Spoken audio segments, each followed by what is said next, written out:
Let's start with some dirty news. A high school teacher, a dude. It's always a dude. I don't even think I have to say that anymore. It's always a dude. He really wanted to see some naked ladies. And I guess the internet just wasn't enough for him anymore. So he thought, in Japan they have these things called sento. Sento is basically a big place where people take public baths. So it's not really a hot spring, because a hot spring is supposed to be relatively natural. This is like a building in the middle of a city with steam rooms and baths and stuff. I actually don't go to them. I have tattoos. That's the main reason I don't go to them. He thought, okay, there's naked ladies there. I want to see some naked ladies. Let's formulate a plan.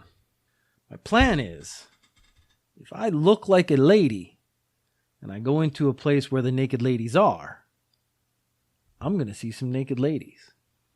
So he did. He put on a wig, he put on makeup, and he put on women's clothes. And he went to the Sento and he got into the Sento and he went into the women's area. And then one of the other women looked at him and said, I don't think that's a woman. So she went and told the staff. The staff came into the changing room and grabbed the guy and took him outside. So the fatal flaw in his plan, I actually have two. The first one is he clearly wasn't a very convincing looking woman. And that's a problem if you're going to dress like a woman in your plans to get into the woman's area, disguised as a woman. You got to look like a woman. I am a 6 foot tall man. I'm very broad shouldered. That's not a brag. This is a physical trait. I also have a gut and wrinkles. So, I don't want to make it sound like I'm bragging. So, yes, I got big shoulders, but that doesn't mean I'm saying I'm an Adonis. I would be like a melted Adonis. If I put on a wig, I don't have very much hair now, so that might make it an option in the future. But if I put on a wig, that wouldn't change my shoulders or my face, which is very square and often quite stubbly. I have what you would call male features. I'm not a feminine entity. It's not to say I'm not in touch with my feminine side. I think I have a very good understanding of my own emotional state. That being said, is probably not true. But I know that I would not disguise myself as a woman, go into an area with other women, and be accepted as a woman. Accepted as one of their own. That would not happen. The second part, the second fatal flaw, is let's say they're changing. You're going to get glimpses of naked ladies in the changing room as they change their clothes. Like, it's almost titillation, a tease. But I'm sure that's not the satisfying part. What he wants to do is get into the naked lady area and see naked ladies full naked, 100%. He's got a ding-a-ling.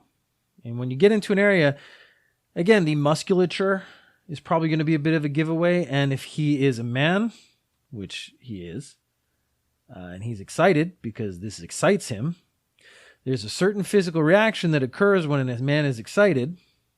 I don't know if I have to explain biology to everybody. But if you're in the naked bathing area, you're either naked or maybe you're wearing a towel. So maybe he's wrapped a towel around thinking that's going to hide him enough. I think at that point there would be protruding evidence as to the fact that he was not a woman. So even if he'd gotten through the first stage of this plan, I don't think he would have gotten through to the second stage. Either way, I think he was doomed to be caught. And I say to you, dear sir, I don't think you should be a teacher because I don't think you have the ability to teach others when your plan is so poorly formulated. Since we're doing dirty stories, I'll just do them all up front. This is a story we've done several times, and I kind of, after we do it enough, I feel like I'm getting repetitive by talking about it. They do seem to come in spades. It's like panty theft, panty theft, panty theft, panty theft, and then it just goes away for a bit, and then it comes back with some sort of new interesting fact. This is Gross Dude, as stated earlier. I don't really need to think I say the dude part anymore. Gross Dude throws, in quotes, bodily fluids onto women. There's only 2 easily transportable bodily fluids that I can think of. So we know it's one of those. And then I wasn't going to do this story. And then I saw the one piece of information.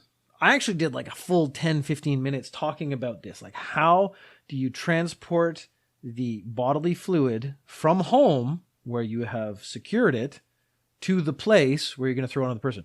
Because these aren't guys peeing on or ejaculating on women on the train. That would be exposure, and it would be very easy to catch. They're carrying it in something and then kind of tossing it onto them. My image is actually like sprinkling holy water, but it's not right. So this guy, how did he formulate this plan? He was watching similar oriented videos and he thought, wow, this is how I want to live my life.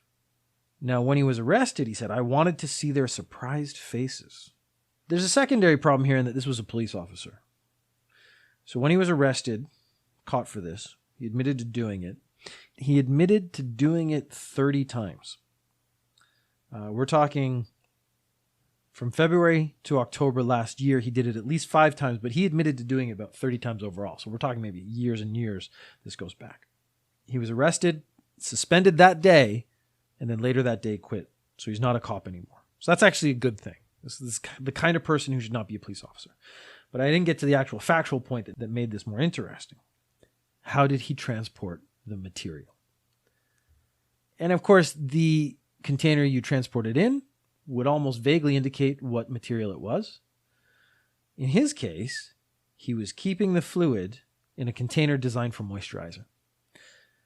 So I guess the idea is that if he were caught and they say, oh, show us what that is, he could open it up and go, it's moisturizer, semen scented. At which point everyone would go, well, I don't think they make semen scented moisturizer. I mean, maybe they do. I don't know. Those are the goop stuff that Gwyneth Paltrow makes. Regardless, I mean, that was a step up planning wise, especially compared to our first story. He actually said, oh, this is a container and it has white stuff in it. I'll put more white stuff in it. This is a cop who's seen smuggling, and you kind of smuggle it with something that looks like the thing. Maybe you're going to be more successful. It was okay. I get it. But his downfall was, you're not going to live the life you see in those videos. Doesn't matter what the video is. The video isn't real. And that's something we got to start teaching people. This is clearly an issue. They see stuff in videos and they're like, oh man, I want to do that. I want to live that life. I want to play pranks. I want to be rich and flex in the camera. That's not going to happen. Those are unique situations. They're manufactured. They're not real. Pornography, you're not going to get on the train and then expose yourself and the girl actually enjoys it. That's something that happens in pornography. I was about to say, I can tell you in real life that wouldn't happen, but I can't. I can extrapolate that will not happen. So I'm glad this guy's been arrested. I'm glad he's not a cop anymore. And guys, just, keep it in your pants, like everything, like the fluid and all. Just keep it inside. Much like you should do with your emotions. Tamp them down. Keep it inside. Society is better for it. Cosplay has become an interesting... This showed up like 6-7 times in my various news feeds. And that's because cosplay is sort of one of those gray zones, or it was, and now the Japanese government wants to make some laws, to make some rules, so it's not gray anymore. Because is cosplaying a character that's a copywritten character and making money off that cosplay copyright violation? This is aimed primarily at people who make money from cosplay. And they're saying, if you want to cosplay as a famous character, you should pay a certain amount of royalties or a percentage or a fee or something to the creators. You should at least get permission. And that is causing concern. I think that's okay, because if you don't make any money off it, then if it's not for profit, I don't think the companies have a right to complain. But if you are making lots of money, and you go, well, how much money can you make cosplaying? Half of these articles went and spoke to the #1 cosplayer in Japan, Enako. So if you want to search her, you can search her on the internet. She does do cosplay and looks different in each one. So she's putting a ton of work into it. But she claimed she was making $90,000 a month from a combination of appearances, photo books, merchandising, chat sessions, stuff like that. That's $90,000 a month. And she was making 10 times that when they would hit like Comic-Con. And she would go there and sell her merch and then take pictures and stuff. So it's lucrative if you are #1. I think that's true for almost every industry. So like podcasting, I have made I think a sum total of $58 over 5 years or something like that. Sold some t-shirts. I've had a couple of very small donations. I don't want to diminish that. I mean, I got $1 from a guy and I was honestly overjoyed. So, I mean, I'm not complaining about that. That was a really cool thing to have happen. But I mean, I've made like $30, $40 off t-shirt sales. Yay. I mean, I made some money. That was great. It's certainly not going to support me, and I never planned on it, so that's not a big deal either. But $90,000 a month is a lot. And so they're saying, should she be paying royalties or percentage? Now, she claims, and I actually kind of believe her because she has a management company, that she gets permission before she does cosplay as a character. So she doesn't go out there and just pick a character and then do it. She actually has her management company. I don't think she does it. I think she has her management company contact the company and say, we want her to be this character at this place. And they go, yeah, because her doing that increases their brand.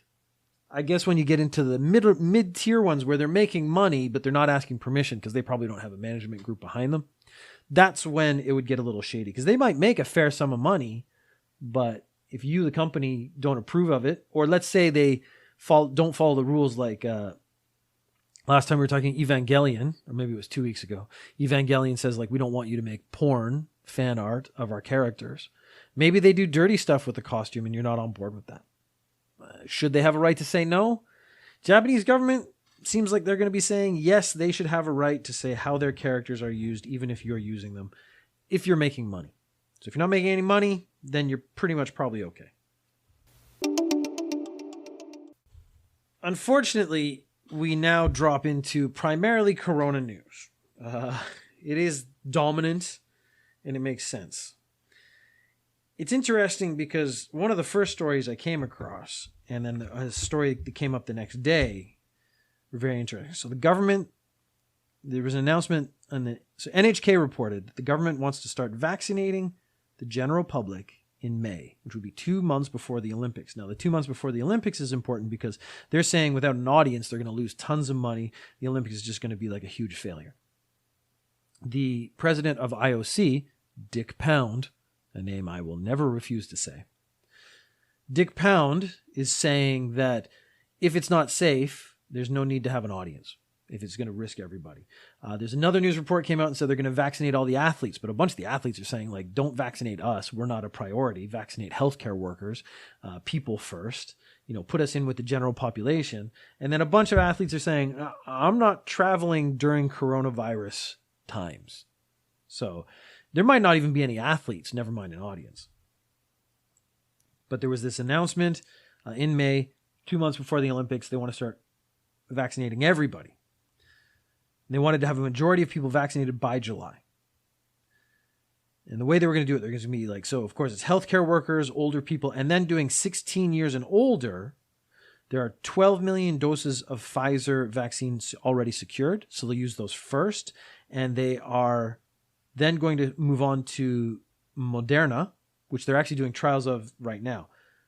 There is a very small technicality in that probably none of this is actually technically true or correct, because the vaccines haven't really been approved yet in Japan. So they've been approved in other countries. The pharmaceutical companies are saying they're safe. That doesn't mean the government here still has to test it. So they don't actually have necessarily agreed with this assessment. The vaccine chief, which is a person I didn't know existed until about 2 hours ago, he said, what? All this information to NHK came from an anonymous source. And so the vaccine chief, he says, no, NHK, don't go making a vaccine rollout schedule without talking to us, because that's all bogus information. You have just misreported one of the more important things that could be happening in society. So come May, people might be expecting their vaccines. There's not necessarily going to be one. So they don't necessarily know if that's actually even going to happen, which is crazy. That leads us to Tokyo is having trouble. There's a state of emergency being declared for this month for basically the three biggest cities. There's Tokyo, Osaka, Nagoya. Tokyo and Osaka are the bigger, more serious cases than Nagoya, but the numbers are going up in Aichi, which is the sort of prefecture, the area that Nagoya is located in. So they're basically in it. The state of emergency isn't doing much because it's not like a lockdown stay-at-home thing. It's like, please don't go out late. Don't go out to bars until after stuff. Don't do things, please, is really all they're saying. And see, they did the same thing in London. They said, okay, we're going to close all the pubs, let's say, at 9 instead of 11. That meant from 7 to 9, it was extra busy and more people got corona. So it hasn't happened the same sort of volume here, but it is the same basic issue is if you're closing everything early, people go earlier. So my judo club, not the club itself, but the facility it's held in, it's like a sports center. They went from closing 9:30 to 8. So what happened to my judo club? We moved all the time up to, we finish at 8 now. So I now start a little earlier and end a little earlier, but it's actually zero difference to how many people I encounter. Now, luckily, the judo club in this case, the number of people showing up is small. So I'm able to do it relatively safely. The risk is minimal. I'm not actually encountering that many people. I am still trying to be relatively careful. Tokyo is saying they are struggling to stop people from moving around. And I find this ironic because this comes right off the tail end of the Go To Travel campaign where they're like, oh, people should mix it up and travel and keep the economy going. The problem there, researchers have found that the travel campaign may have spread coronavirus.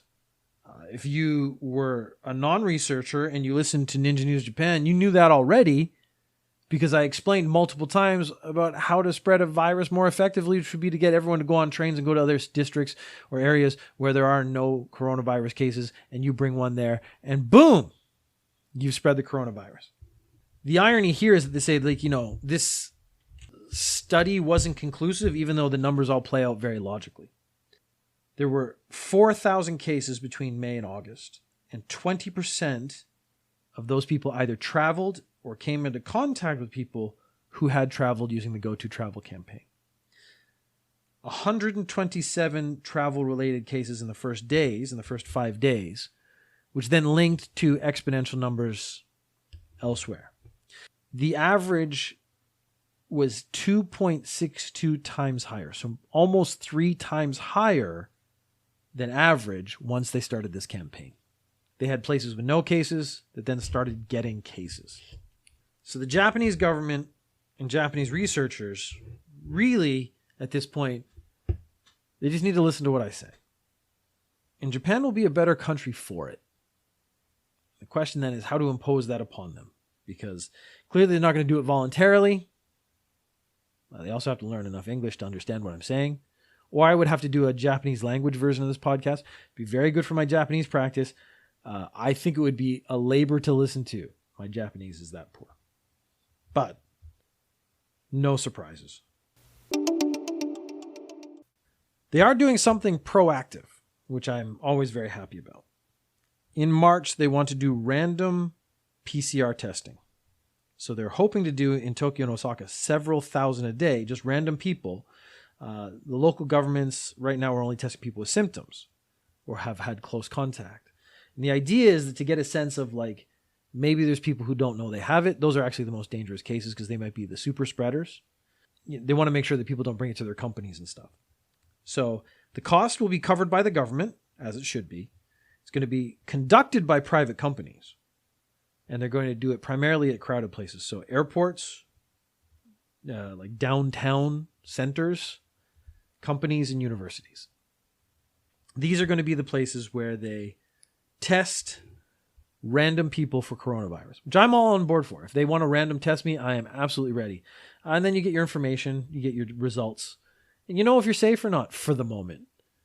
But I think that's at least one positive step. After all the missteps that have gone on in the previous story, that's at least something active happening that could actually show some sort of positive result. This isn't really coronavirus. It's kind of mixed in with the previous breaking the law stories and coronavirus. There was the guy who forced a plane to land because he refused to wear a mask. Everyone's freaking out. Landed the plane, they kicked him off. This is the same guy who then refused to wear a mask in a hotel and caused a lot of kerfuffle. So those stories are all past episodes in Ninja Japan. He was arrested for disruption of business. This was actually relates to the airplane landing incident. And he was taken to the police station. Now, when you're taken to the police station, they drive you in a car. And ironically, most people wear a mask when they're being arrested to hide their face. This guy, his whole sort of brand is he doesn't wear a mask. So he's sitting in the car, not wearing a mask, looking like a prick, by the way. The 3 cops in the car are all wearing masks. So everyone knows what he looks like. So everyone knows who this guy is now. Like, they know his face. They keep saying his name. I actually never write it down because if you want to follow up on him, you could just look up No Mask Guy Japan, and I bet he would come up now. I'm going to test that later. He was surprisingly non-cooperative with police. When he was being arrested, they said, please put on a mask. And he refused. And he said, because I'm the mask-refusing guy. So now he's actually trying to build an image or a brand behind this whole thing that's happened. He's arrested and they're questioning him. And one of his statements, I'm sorry, is actually quite awesome. He says, I boarded the flight.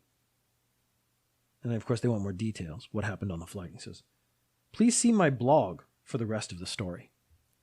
So he's like one step away from being like a podcaster guy who's like, you should listen to my podcast. Oh, I talked about that on my podcast. Again, I try not to do that, but I fall into it because if I do talk about something, I often would rather have you listen to it, recorded and edited than me tell you the story again. I don't actually enjoy telling stories again. But I found that funny because he was basically saying to the cops, like and subscribe while he's being interrogated. And I don't have a lot of respect for him. I think what he's doing is shitty. But I do have to say he is at least standing by his principles. I don't agree with his principles, but you have to have a little bit of respect for someone who, in the face of such adversity, is still, taking a stand. I think this is a dumb stand to take, but he is absolutely saying, I am not giving up on this one issue. I am the mask-refusing guy, and I want to live the mask-refusing lifestyle. And that's what I'm going to do. And he has been doing it. So credit where credit's due. I hope you get arrested and go to jail. So last little story. It's interesting because Japan is one of those countries that does not allow for dual nationality. So if you become a Japanese citizen, you have to give up your citizenship with other countries. I am a dual citizen with the UK and Canada. If I were to become Japanese, which I actually don't have a desire to do, but that's a different issue, I would have to give up both those passports. So again, those 2 passports are actually more valuable to me than the single Japanese passport. The UK one is now less valuable because of Brexit. It used to be like I thought, well, if I ever had the opportunity or wanted to go live and work in Europe, the British passport, the UK passport, that actually made that possible with very little trouble. Now I can only go work in the UK, and for all I know, that's going to get broken up in the next little while, and that passport's not even going to exist. So who knows what the UK is going to consist of soon. But this was people born in Japan, and they went over, and it was 8 people in the same lawsuit trying to sue the Japanese government to allow them to have dual citizenship. So these were Japanese people. They went to work and live in Europe. So they're not like a group. They're just 8 random people who all ended up, it seems like the first 4 or 5 were all in Switzerland. And they want Swiss passports so that they can, become citizens and have the rights and protections. They want to be able to vote because they do live and work there. But they were born in Japan. They're Japanese. They don't want to give up their Japanese passport. So this went to court, and the Japanese court said, nah, you want to go be European? Go be European, but you can't come back here. Of course you can come back here, but that's not what, you know what I mean. Article 11 in the Constitution says if you gain citizenship of your own volition, you ain't Japanese no more. So fuck off. That's not verbatim. That is the sentiment.